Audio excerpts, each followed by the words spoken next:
Салам достор, даамдуу тамактар каналына кош келиңиздер. Бүгүн бизде суроолор боюнча эң эле жөнөкөй, бирок аябагындай даамдуу куурма шорпо болмокчу. Эгер кызык болсо, видеонун аягына чейин көрүп, менен чогуу бирге болуңуздар.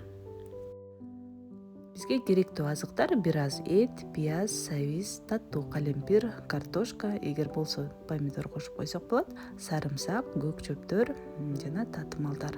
Баардыгын өзүңүзгө жаккан формада туураласаңыз болот. Албетте мен чарчы туурадым, картошканы гана чоңураак, ал эми калгандарын майдараак кылып.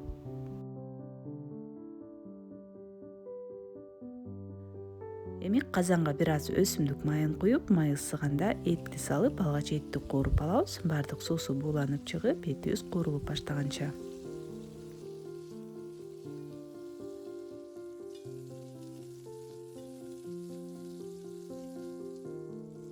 Андан кийин пиязды салабыз. Пияз менен этке жарым аш кашыктай туз кошуп, 2 мүнөттөй пияз жумшарганча жакшылап кууруп алабыз. Эң негизгиси пиязды күйгүзбөй, тегиз кууруп алган жакшы. Анткени күйгөн пияз шорпонун өңүн дагы, даамын дагы бузуп коет.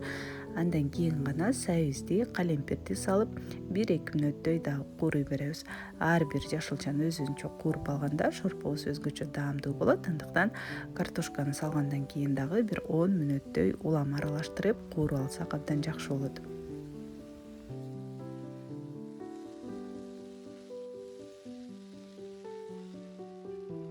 Картошканы бир аз кууруп алгандан кийин помидор менен сарымсактарды салып, дагы жакшылап аралаштырып кууруй беребиз. Жана помидор менен чогуу эле татымалдарды кошсок болот. Мен бир аз кара мурч жана кызыл калемпир коштум.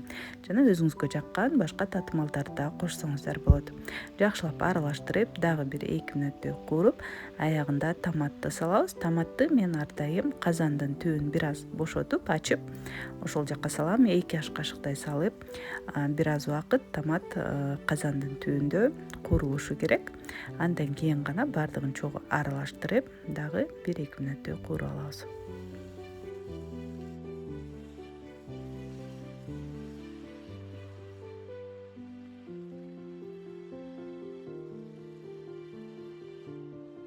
Аягында кааласаңыз лавр жалбырагынан да кошуп койсоңуз болот. Андан кийин кайнаган ысык суудан болжол менен 2-2,5 литрдей кошсок болот. Албетте шорпонун суюктугуна карайбыз. Андан кийин отту ортоңкутко коюп, болжол менен 1 сааттай кайнатабыз. Албетте эттин жумшактыгына карайбыз. Этке дагы жараша болот. Андыктан эт бышканча шорпобузду кайнатып бышыра беребиз.